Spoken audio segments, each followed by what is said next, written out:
Stocks ने Pakistan stock exchange PSX पर अपनी अपवर्ड मोमेंटम बरकरार रही, जहां बेंचमार्क KSE 100 इंडेक्स 188,000 से ऊपर बंद हुआ, क्योंकि ट्यूसडे को इंटरेस्ट रेट कट की उम्मीदें बढ़ रही थी।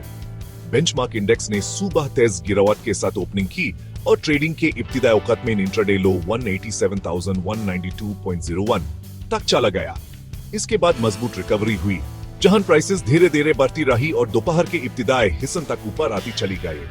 अगरचे बाद में कुछ प्रॉफिट टेकिंग हुई, लेकिन इंडेक्स बुलिश रहा और इंट्राडे हाई 188,958.37 तक पहुंच गया।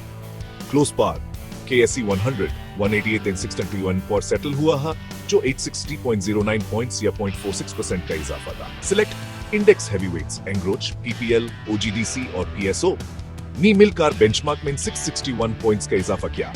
तहम MEBL, HUBC और UBL में लॉसेस ने इन गेन्स को कुछ हद तक ऑफसेट कर दिया और मिलकर इंडेक्स को 249 पॉइंट्स नीचे खींच लिया।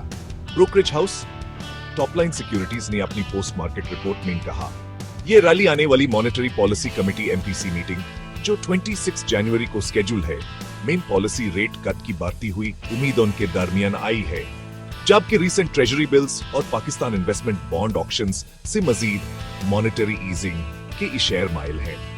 एक अहम डेवलपमेंट में इंटरनेशनल मॉनेटरी फंड IMF ने पाकिस्तान के इकोनॉमिक ग्रोथ आउटलुक को कम कर दिया और करंट फिस्कल ईयर के लिए GDP प्रोजेक्शन को 3.6% से घटाकर 3.2% कर दिया, जो अक्टूबर 2025 वर्ल्ड इकोनॉमिक आउटलुक में एस्टिमेट की गई थी।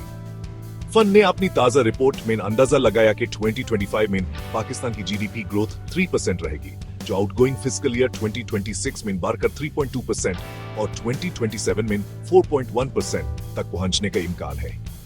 मंडे को PSX ने अपनी बुल रन को मजीद बढ़ाते हुए एक और ऑल टाइम हाई पर क्लोज किया, जहां across the board buying, expected से बेहतर कॉर्पोरेट अर्निंग्स पर ऑप्टिमिज्म और आने वाली MPC मीटिंग में पॉलिसी रेट कट की उम्मीदों ने इन्वेस्टर सेंटिमेंट को ड्राइव किया। बेंचमार्क KSE 100 इंडेक्स 2,662.86 पॉइंट्स या 1.44% पर 187,761.69 पॉइंट्स पर क्लोज हुआ। ग्लोबल तौर पर ट्यूसडे को एशियन स्टॉक्स गिर गए, जबकि डॉलर प्रेशर में रहा और US ट्रेजरी यील्ड्स ज्यादा अरसे की सबसे बुलंद सतह पर पहुंच गए, क्योंकि ट्रेड वॉर कंसर्न्स के दोबारा उभर ने रिस्क सेंटिमेंट को नुकसान पहुंचाया और US एसेट्स में सेलिंग शुरू हो गई। US प्रेसिडेंट डोनाल्ड ट्रंप की ग्रीनलैंड पर कंट्रोल हासिल करने की कोशिश एडिशनल टैरिफ्स की धमकी के साथ, जो यूरोप के साथ ट्रेड टेंशंस को बढ़ा सकती है, ने मार्केट्स में भी यकीनी पैदा कर दी, जहां इन्वेस्टर्स सेफ हेवन एसेट्स की तरफ बढ़ते नजर आए, जिनमें स्विस फ्रैंक और गोल्ड शामिल है। इन टेंशंस ने सेल अमेरिका ट्रेड पर गुफ्तगू को दोबारा जिंदा कर दिया, जो पिछले साल अप्रैल में उनके स्वीपिंग लिबरेशन डे लेवीज के बाद सामने आई थी, जहां इन्वेस्टर्स US स्टॉक्स, डॉलर और ट्रेजरीज बेचते हैं। ये ट्रेड ट्यूसडे को एशियन आवर्स में दोबारा मोमेंटम हासिल करती हुई नजर आई। नास्डैक और S&P 500 फ्यूचर्स अर्ली ट्रेड में 1% गिर गए, जबकि डॉलर कमजोर रहा और 10 ईयर US ट्रेजरी नोट का यील्ड बढ़कर 4.265% हो गया, जो अर्ली सितंबर के बाद सबसे बुलंद सतह है। MSCI का जापान के अलावा एशिया पैसिफिक शेयर्स का ब्रॉड इंडेक्स 0.44% नीचे रहा और मजीद दूर होता चला गया उन रिकॉर्ड हाइज से जो उसने पिछले हफ्ते हिट किए थे।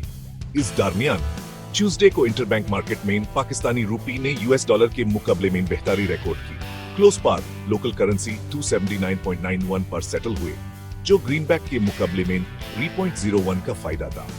ऑल शेयर इंडेक्स पर वॉल्यूम बढ़कर 1,225.81 मिलियन हो गया, जो पिछले क्लोज में 1,198.65 मिलियन था। शेयर्स की वैल्यू घटकर 63.9 बिलियन हो गई, जो पिछले सेशन में 63.83 बिलियन थी। हस्कोल पेट्रोल वॉल्यूम लीडर रहा, जहां 113 मिलियन शेयर्स ट्रेड हुआ।